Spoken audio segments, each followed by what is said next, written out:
வாழ்க வையகம், வாழ்க வையகம், வாழ்க வளமுடன். குருவே துணை. அனைவருக்கும் இனிய காலை வணக்கம். ஆசான் அருட்தந்தை வேதாத்ரி மகரிஷி அவர்களது ஞான களஞ்சிய கவிதைகள் பார்த்து கொண்டிருக்கிறோம். இன்று கவி எண் 8.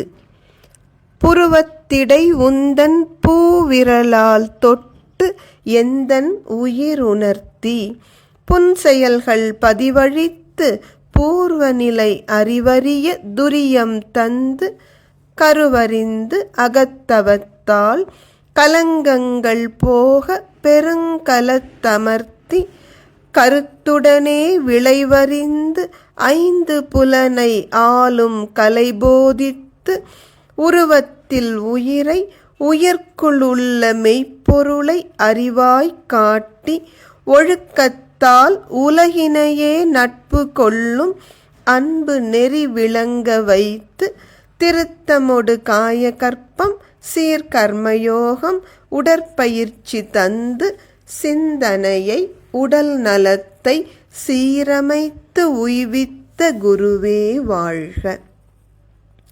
ஆசான் அருட்தந்தை அவர்கள் எத்தகைய மேன்மையான குரு! அவர் நமக்கு என்னவெல்லாம் தந்திருக்கிறார், பட்டியலிட சொன்னால் கூட நமக்கு தெரியாது. நமக்காக அந்த வேலையையும் அருட்தந்தை அவர்களே செய்கிறார்கள் இந்த கவிதையின் மூலமாக. பாருங்க, குருவான அருட்தந்தை நமக்கு முதல்ல என்ன சொல்லி கொடுக்கிறார்?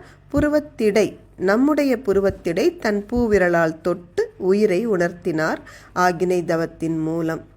அதைத் தொடர்ந்து துரியம் தந்து நம்முடைய பதிவுகளை அழித்து அறிவையும் அறியச் செய்தார். அது மட்டுமா, துரியாதீத தவம் தந்து பேரியக்க மண்டலத்தில் நம் மனதை விரித்து அந்த விசாலத்தால் இதுவரை நாம் செய்த அத்தனை கலங்கங்களையும் போக்கியிருக்கிறார். அந்த விசாலமான மனநிலையில் விளைவறிந்து செயல் செய்யும் திறனை 5 புலன்களை அடக்கி ஆளும் கலையை போதித்தார். இந்த உடலுக்குள்ளாக உயிர், அந்த உயிர் மையத்தில் உள்ள மெய்ப்பொருளை அறிவாக காட்டி ஒழுக்க நெறி வாழ்வதன் மூலம் யாருக்கும் துன்பம் தராத ஒழுக்க நெறியால் இந்த உலகம் முழுவதையும் நட்பு கொள்ளும் அன்பு நெறியை நமக்கு விளங்க வைத்தவர் ஆசான் அருட்தந்தை.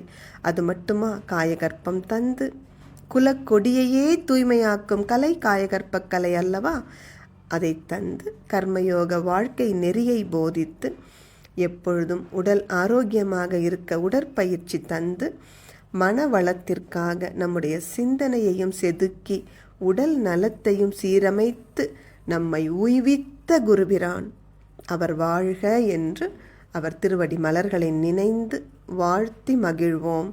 நன்றி. வாழ்க வளமுடன்.